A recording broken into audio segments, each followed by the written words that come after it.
నిర్మాత ఇచ్చే ప్రతి రూపాయి డాన్సర్కు చేరాలని జానీ మాస్టర్ అభిప్రాయపడ్డారు. డాన్సర్ల డబ్బు దారి మళ్లుతోందని ఆయన ఆరోపించారు. డాన్సర్స్ అసోసియేషన్లో గ్రూపులు కట్టొద్దని పిలుపునిచ్చారు. తండ్రి కోప్పడినా తర్వాత దగ్గరకు తీసుకున్నట్టుగా ఫెడరేషన్ కూడా పెద్ద మనసుతో మమ్మల్ని కలుపుకోవాలని జానీ మాస్టర్ విజ్ఞప్తి చేశారు.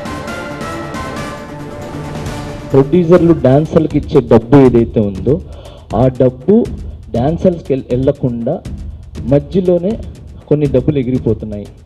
సో ఆ డాన్సర్స్ దగ్గర ఏమవుతుంది, 4 రోజులు కష్టపడి 4 రాత్రులు కష్టపడి డాన్స్ చేసి వస్తే డాన్సర్స్ యూనియన్లో 4 రోజులు పేమెంట్ వస్తుందని చెప్పి ఇక్కడికి వచ్చిన తర్వాత 3 days పేమెంటే వస్తుంది.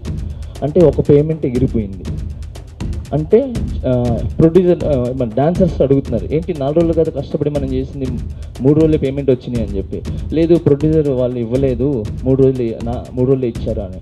అంటే డాన్సర్స్ మనసులో ఏమైపోతుంది, అరే ప్రొడ్యూసర్ 3 కాస్ట్లు ఇచ్చారు, 4 రోజులు చూపించుకొని 3 రోజులు ఇచ్చారా అని చెప్పి ప్రొడ్యూసర్ వాళ్ళు బ్యాడ్ అవుతున్నారు.